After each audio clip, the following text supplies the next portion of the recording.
Welcome back to GP Made Easy. I'm Dr. Daniel Follows, a fully qualified GP/family medicine doctor working in the UK. Well, I hope you've had an amazing week. So in this video today, we're going to be covering bruising, as it can commonly occur in a lot of us, and for most of us, we get puzzled about what the cause is. But before we go ahead, don't forget to like, comment and subscribe so I know that you're enjoying this content. But anyway, let's get on with the video. So, a bit of a warning before we go ahead. I've tried to make this as simple as possible and easy to understand. But if there are any topics in this video that you would like me to discuss in more detail, then please write in the comment section down below and I will pick them up in future videos. So first of all, a bit of background information. So a bruise, or ecchymosis, which is the scientific term, is a hematoma, which is a collection of blood that forms due to bleeding under intact skin into the subcutaneous tissue. So up here, I've put a picture up of what a bruise commonly looks like. It is caused by vascular damage or injury, but bruising also can occur due to abnormalities in hemostasis, which is clotting, or altered structural integrity in the blood vessels or surrounding tissues. So before we move on to causes, I thought I'd show you what normally happens when there is an injury to one of your blood vessels. So up here is a diagram, and I've tried to find a most simplified one as I possibly can. So as you can see, when a blood vessel gets injured, that then normally activates the platelets to start forming a clot. But at the same time, a load of clotting factors are activated, which causes fibrin strands to form, which act as like a cross network or weaving to help gather blood cells around that area to form a big clot to help patch up the injury and then allow the blood vessel time to heal. So this is a more simplified diagram, but if you stay tuned to the end of the video, I will show you a more detailed picture to show you how many more steps are actually involved in this process. So now we move on to causes.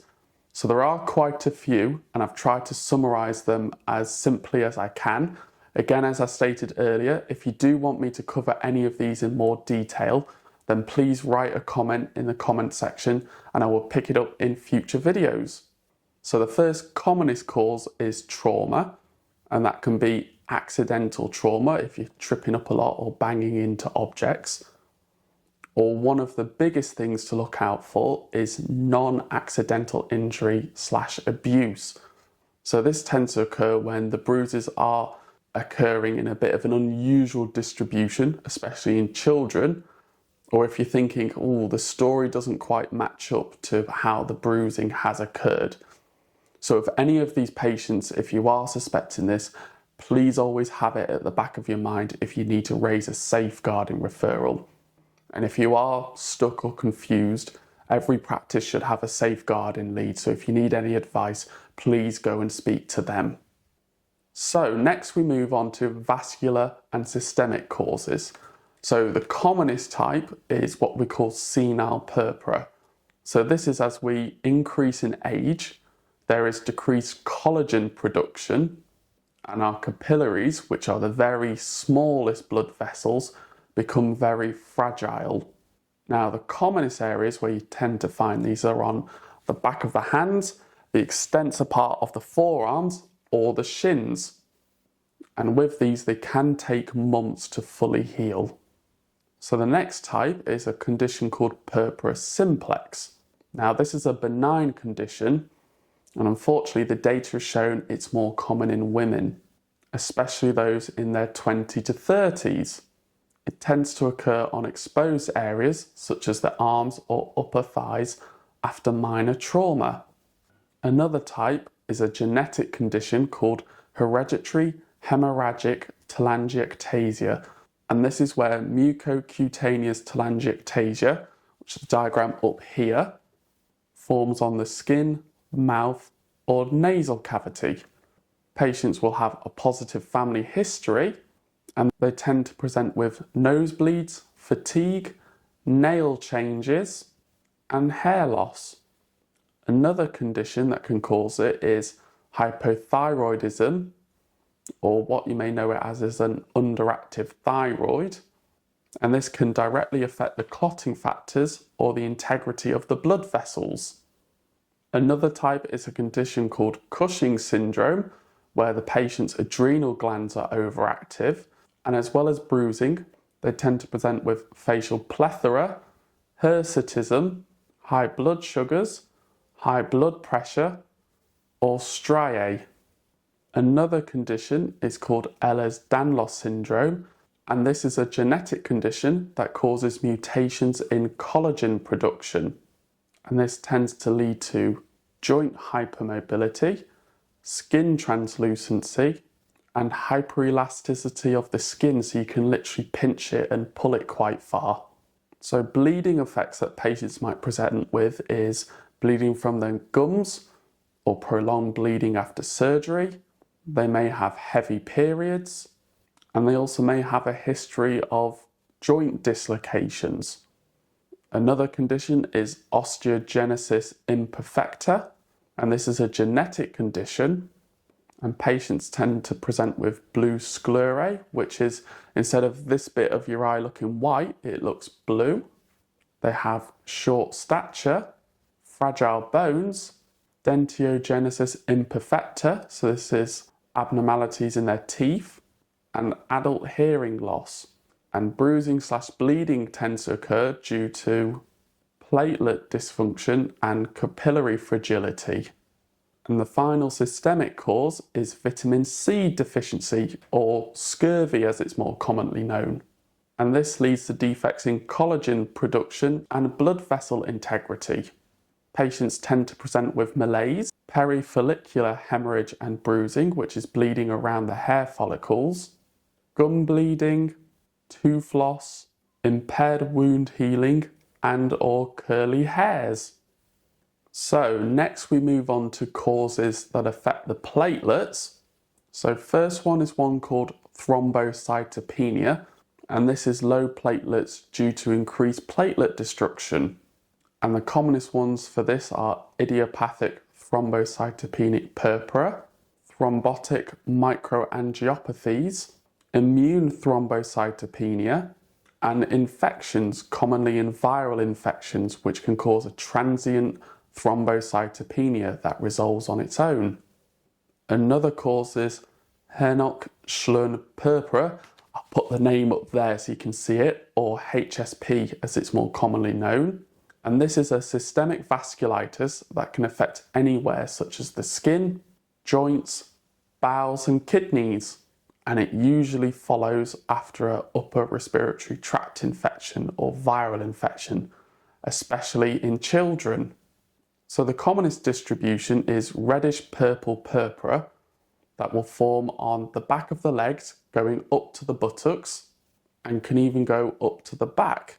Now, most of these cases resolve spontaneously within a few weeks, but if there are signs of organ damage, the patient would need admitting into hospital. Another cause is aplastic anemia. So this is problems with the bone marrow where most of the platelets and clotting factors are formed, so it leads to low platelet levels. Another cause is malignancy, or cancers as it's more commonly known, especially blood cancers and neuroblastomas. End-stage chronic kidney disease can be a cause, and this can affect how the platelets actually stick together when a clot needs to be formed. And liver disease can be a cause, as platelets are made in the liver, and errors with this can lead to altered function and decreased numbers. So moving on to coagulation disorders, so conditions that will affect the clotting factors. First of all, there's genetic conditions such as haemophilia A or haemophilia B. There's factor 13 deficiency or other factor deficiencies, and this tends to occur from liver disease or alcoholism. There's vitamin K deficiency, and patients can vary from having small bruises to quite large bruises. Common causes of this is malnutrition, alcohol excess, or malabsorption from conditions such as celiac disease, chronic pancreatitis, or inflammatory bowel disease. Von Willebrand disease can be a cause, and this is a genetic condition which leads to low von Willebrand factor, which is needed for clotting, and amyloidosis can be a cause. And the final causes is medications. So steroids can cause bruising. There are medications that can inhibit platelet function, such as aspirin or clopidogrel. Non-steroidal anti-inflammatory drugs like ibuprofen, and even the selective serotonin reuptake inhibitors, or SSRIs as they're more commonly known, which are used to commonly treat anxiety and depression. Medications that can cause low platelets include alcohol, certain antibiotics, and I'll put a list up here, carbamazepine and valproic acid, quinine, and thiazide diuretics. And finally, drugs that inhibit coagulation directly include things like warfarin and newer medications called DOACs, and I'll put the name of all those ones up here. Okay, so you've seen someone with bruising, so now moving on how you would investigate it. So the main thing would be blood tests to look for any causes. So commonest thing we'd do is a full blood count, as that would show us the platelet count. You'd do a coagulation screen, and particularly you want to do the PT, APTT, and fibrinogen levels.